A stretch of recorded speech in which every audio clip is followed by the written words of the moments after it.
I think the first and foremost of those is that the bond itself is not the thing that should scare anybody around here. The bond is actually the most stable and predictable part of this entire formula.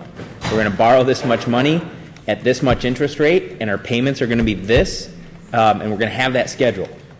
What we ought to be concerned about, and this is where the calculus of risk for the county has to come into place, is on the return on investment for those dollars when we get them, whether or not they're going to deliver enough money to ensure that we can make our actuarially required contribution, and that what that actuarial required contribution actually is.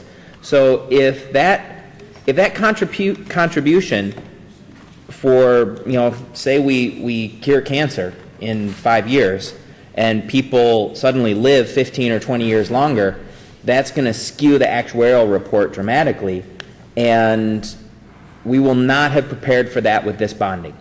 So we will have to incur additional costs to make sure that we are actuarially funded.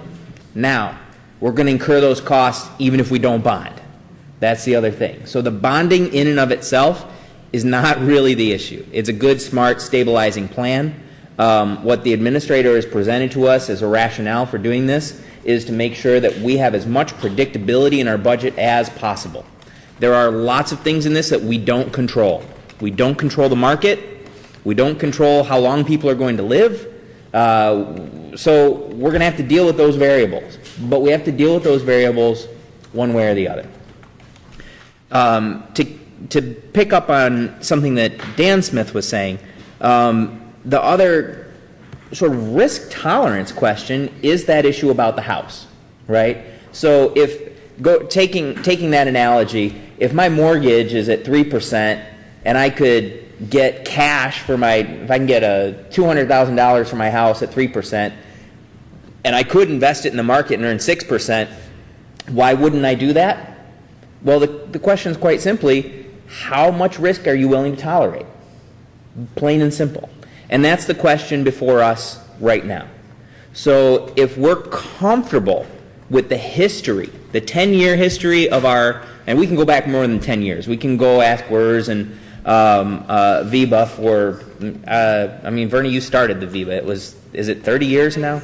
So we can go back to the very beginning and look at that entire earnings history and have some fairly reliable measure of return on investment performance in that fund. We have the 10-year projection right now. We're 6 3/4. So it's just a question of how much confidence do we as a board have in those figures? How much risk are we willing to tolerate? And does this bonding actually provide some measure? Does it lessen that risk somewhat? My own personal assessment is that it lessens our risk.